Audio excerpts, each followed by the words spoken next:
শুধু দর্শক বন্ধু, আপনারা দেখছেন একে নিউজ বাংলা। এই মুহূর্তে উপস্থিত রয়েছি কলকাতা হাইকোর্টে।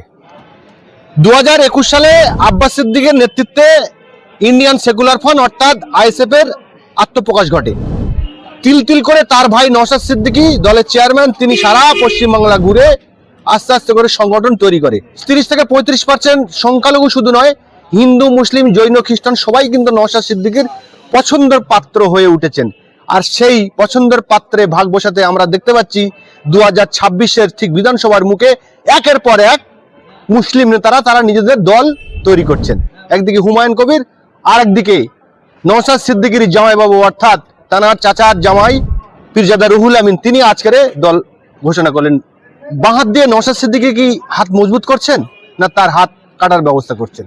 আমরা এই প্রসঙ্গে কথা বলবো। আমাদের সঙ্গে রয়েছেন কলকাতা হাইকোর্টের বিশিষ্ট আইনজীবী শেখ বাবুলাল।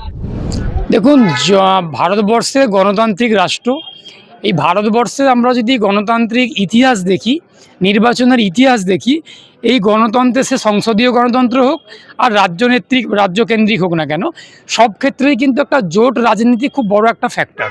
এই যে জোট রাজনীতি, এই বিভিন্ন আঞ্চলিক শক্তি, বিভিন্ন অঞ্চলভিত্তিক রাজনৈতিক দলগুলো আত্মপ্রকাশ করে। বিশেষ করে রাজনীতি যত নির্বাচন এগিয়ে আসে রাজনীতির ময়দানেতে, মাঠেতে, তখনই কিছু কিছু রাজনৈতিক দলের উত্থান হয়, আবির্ভাব ঘটে। এটাই স্বাভাবিক। আমরা অতীতের নির্বাচনেও দেখেছি। আইএসএফ নির্বাচন 21-এর বিধানসভা নির্বাচনের কয়েক মাস আগেই প্রতিষ্ঠা পেয়েছিল এবং তারা আবির্ভাব ঘটেছিল। তারপরে সংযুক্ত মোর্চা জোটে অংশগ্রহণ করে একটা বিধায়ক, আমাদের বাম কংগ্রেস আইএসএফের বিধায়ক পীরজাদা নওশাদ সিদ্দিকী আছেন ভাঙড় থেকে।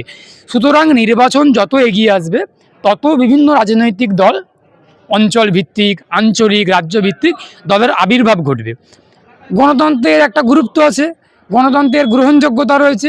তো সুতরাং সেই গণতান্ত্রিক মূল্যবোধ, সাংবিধানিক মূল্যবোধকে হাতিয়ার করে গণতান্ত্রিক পদ্ধতিতে এবং দেশের সংবিধানের যে মৌলিক অধিকার, মৌলিক দায়িত্ব, এ সমস্তগুলোকে মান্যতা দিয়ে ধর্মনিরপেক্ষতা, গণতান্ত্রিকতা এবং সার্বভৌমত্ব এবং যে একটা গণতান্ত্রিক প্রতিষ্ঠান, এই সমস্ত কিছুকে আঁকড়ে ধরে, এই সমস্ত কিছুকে মান্যতা দিয়ে কোনো একটা রাজনৈতিক দল আত্মপ্রকাশ করবে, এটাই স্বাভাবিক, এটাই কাঙ্ক্ষিত।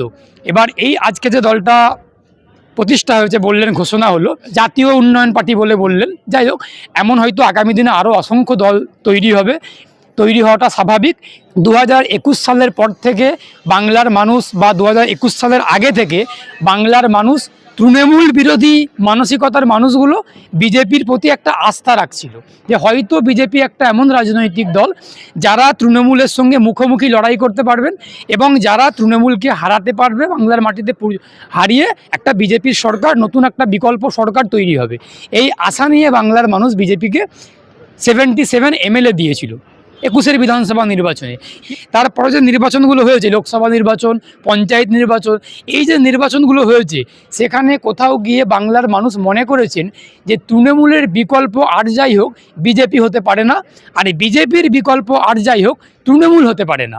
সুতরাং সেই ভাবনা চিন্তা বিভিন্ন মানুষ, আমি আগেই বললাম যে বিভিন্ন মানুষ, বিভিন্ন প্রতিষ্ঠান, বিভিন্ন যারা সমাজের প্রতিষ্ঠিত মানুষ, চিকিৎসক, অধ্যাপক, শিক্ষক, আইনজীবী, প্রাক্তন বিচারক, বিচারপতি, বিভিন্ন সাংবাদিক, এই যে ব্যক্তিগুলো, ব্যক্তির সমষ্টি, তারা কোথাও একটা মনে করেছেন যে বিজেপির বিরুদ্ধে এবং তৃণমূলের বিরুদ্ধে যদি একটা রাজনৈতিক দল তৈরি করা যায়, তৈরি করে একসঙ্গে একত্রিতভাবে, জোটবদ্ধভাবে, ঐক্যবদ্ধভাবে যদি তৃণমূল এবং বিজেপির বিরুদ্ধে চোখে চোখ রেখে লড়াইটা করা যায়, তাহলে বাংলার বিধানসভা নির্বাচনে খুব ভালো একটা প্রভাব তৈরি করা যাবে। তো সেই দৃষ্টিকোণ থেকে, সেই ভাবনা চিন্তা থেকেই হয়তো এই দলগুলো আত্মপ্রকাশ করছে। আমি আগামী দিনে আশা করব যে যেমনই করে হোক না কেন, বাংলার বিধানসভা নির্বাচনেতে তৃণমূলের বিরুদ্ধে, বিজেপির বিরুদ্ধে, সাম্প্রদায়িকতার বিরুদ্ধে, মেরুকরণের বিরুদ্ধে একদম এই যে একটা প্রগতিশীল মানসিকতা, এই মানসিকতাতে যারা লড়াই করবেন, যারা বাংলার মানে ভারতবর্ষের এবং বাংলার কৃষ্টি কালচারকে প্রতিষ্ঠা করার লক্ষ্যে, ভারতবর্ষের ধর্মনিরপেক্ষতা রক্ষা করার স্বার্থে যারা লড়াই করবেন, তাদের প্রত্যেককে সাধুবাদ জানাবো। প্রত্যেকেই তাদের দলীয় ঝান্ডা নিয়ে তৃণমূল বিজেপির বিরুদ্ধে, সাম্প্রদায়িকতার বিরুদ্ধে লড়াই করুক। প্রত্যেকের লড়াইকে স্বাগত, আহ্বান জানাবো। মানুষ সিদ্ধান্ত নেবেন অবশ্যই। আমি একজন আইনজীবী হিসেবে, একজন গণতন্ত্রপ্রিয় নাগরিক হিসেবে আমি আশা করব মানুষ গণতান্ত্রিক পদ্ধতিতে সিদ্ধান্ত নেবেন, গণতন্ত্রের উৎসবেতে কাকে নির্বাচিত করবেন সেটা মানুষ সিদ্ধান্ত করবেন।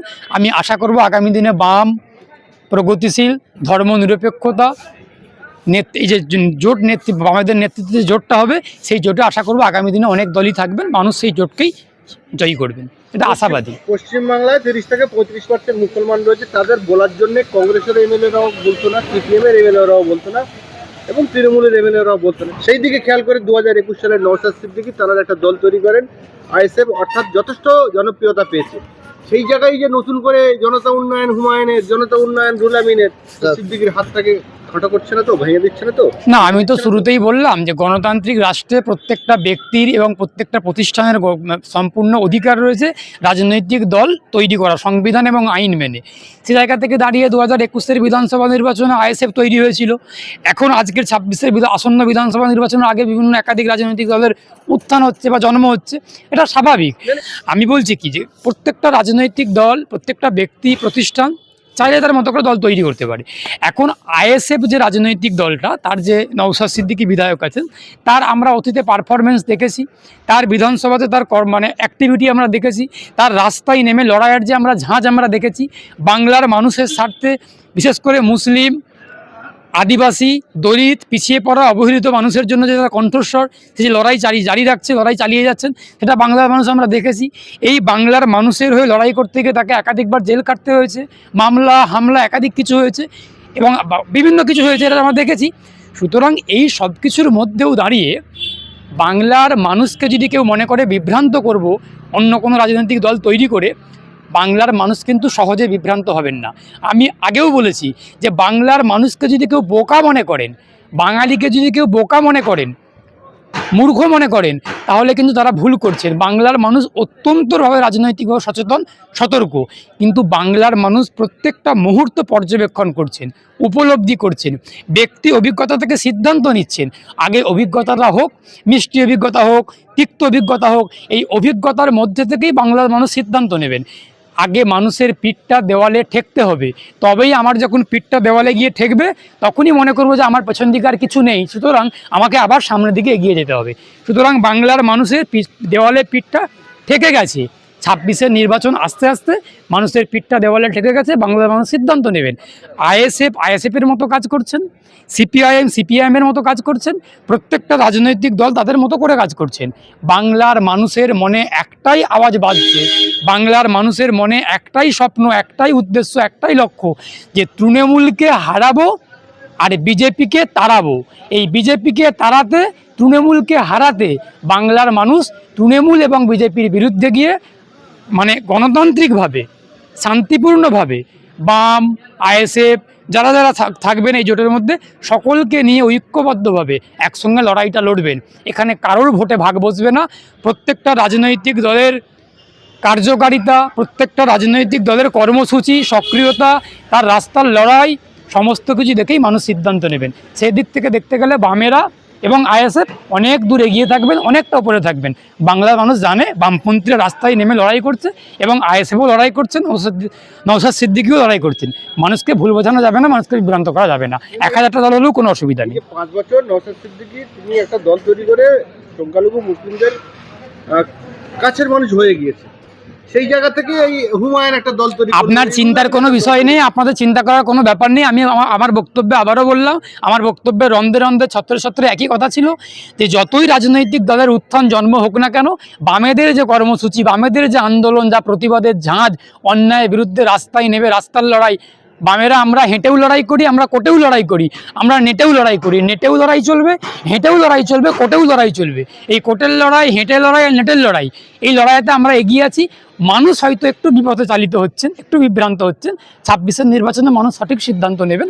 আইএসএফ, বামেদের কর্মসূচি, রাজনৈতিক কর্মসূচি, প্রতিবাদ, আন্দোলন, লড়াইয়ের ঝাঁজ, এসব কিছু যতই রাজনৈতিক দলের উত্থান হোক না কেন, আজ কাল পরশু প্রতিদিন একটা করে পলিটিক্যাল পার্টির জন্ম হবে, বিল্ড হবে, ক্রিয়েট হবে, কিন্তু কোথাও একটা বামেদের আর আইএসএফের ভোটে থাবা বসাবে, এটা যদি কেউ ভেবে থাকে ভুল করবেন।